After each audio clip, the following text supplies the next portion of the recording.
Hi there. My name is Dana. I'm the executive producer for Stage West Theater. I'm so glad that you tuned in today for our virtual programming. If you have the opportunity and the means, would you please visit stagewest.org/donate and make a contribution of any amount? Every bit makes an impact. Thank you for your support and enjoy. Hello everyone, welcome back to Cooking with Pam. They actually let me come back, so I'm pretty excited. A little still nervous, but we're gonna get through it. Tonight we are going to be making meatloaf, and this is actually one of our most, like I said, asked about entrees at Stage West. And it's actually a recipe from Dana's mother, Karen. So on the menu we call it Karen's Homemade Meatloaf.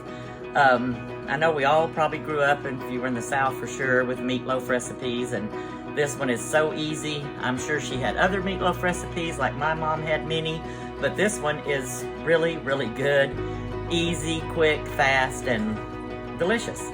And it makes great meatloaf sandwiches. I don't know if many of you are, that Southern, but I love a meatloaf sandwich. And we're drinking some red wine right now because it's meat and red meat, so it goes well with red wine. I start out with a pound of pork and a pound of hamburger meat. I've already mixed those two together, and you want to mix them very, very thoroughly because you want to make sure you don't get big chunks of either one.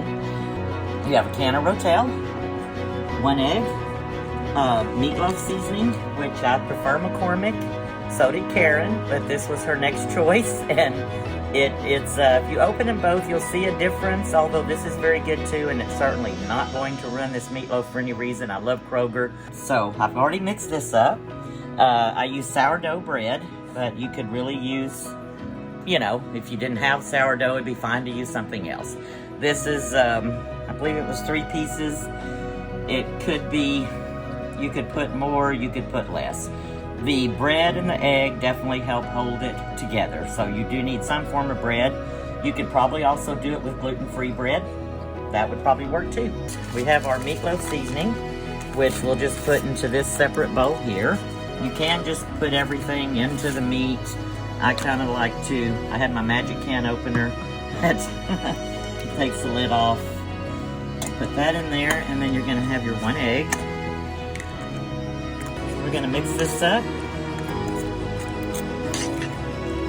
I'm not used to making this small amount. Usually down at the theater, we are making a lot more meatloaf. We used to run around all over town trying to get pork. It's not really easy to find ground pork until we realized we were making so much meatloaf that we started ordering it through Benny Keith, which is a fantastic distributor. So here we go. That's pretty much mixed up. That's just gonna pour into the meat. And next we have all our bread. Like I said, this is sourdough. I believe it was 3 to 4 pieces. I think I chopped up 3. You put that into it. Again, I guess I'm a little nervous. Probably should have mixed up the meat with the sauce before I put the bread in, but it's too late now.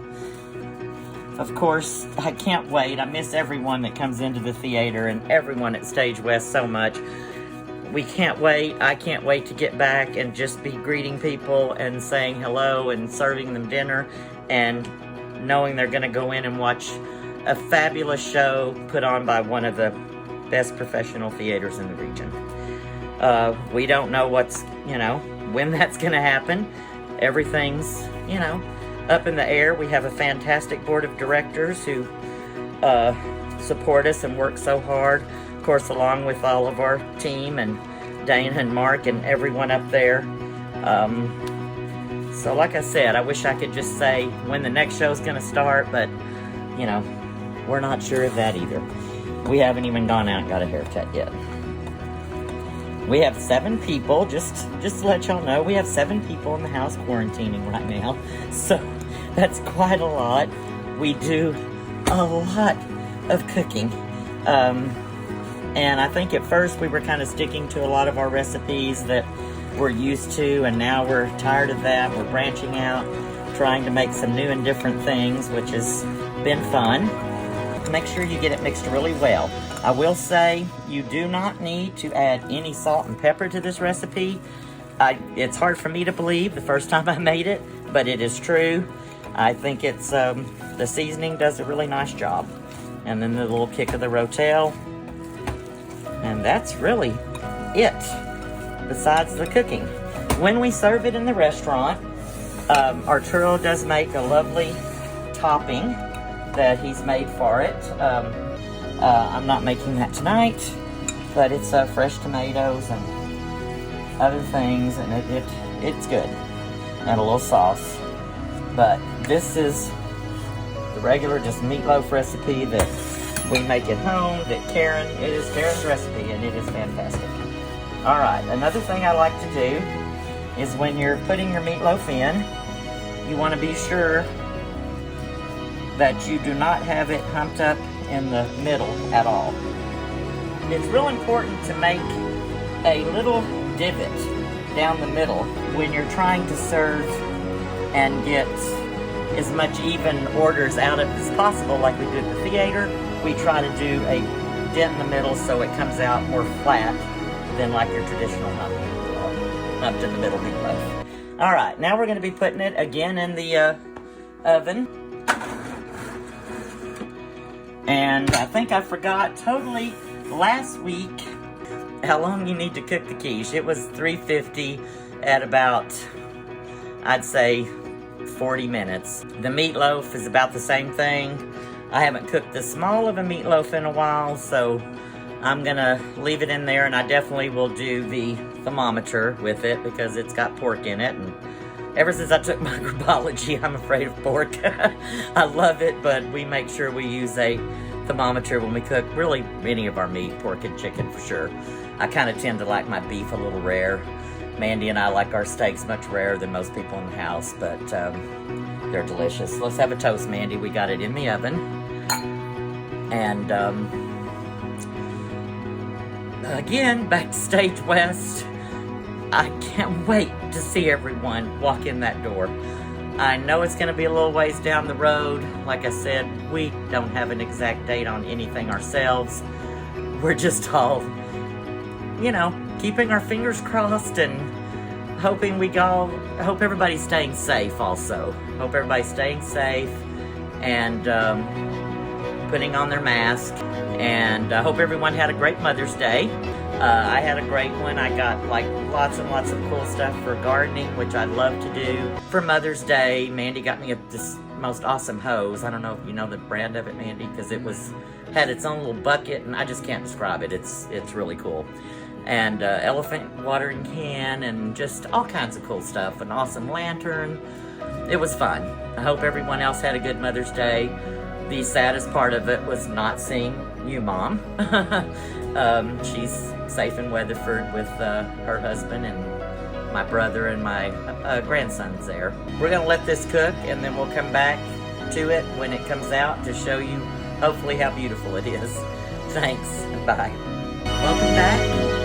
Meatloaf is ready.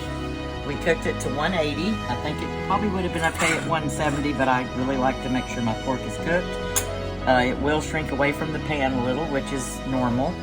Since it has a Rotel, it may sometimes look a little red in the middle, but it is definitely cooked. Oh yeah, it looks delicious. That is quite a hunk there I cut.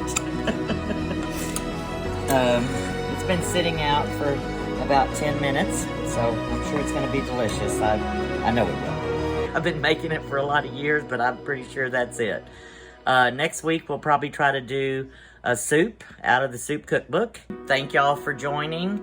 Again, I miss everyone so much. I so appreciate everyone that works there. Our board of directors is working so hard right now too. And I know Dana's just, yeah, she's on meetings, a lot of meetings.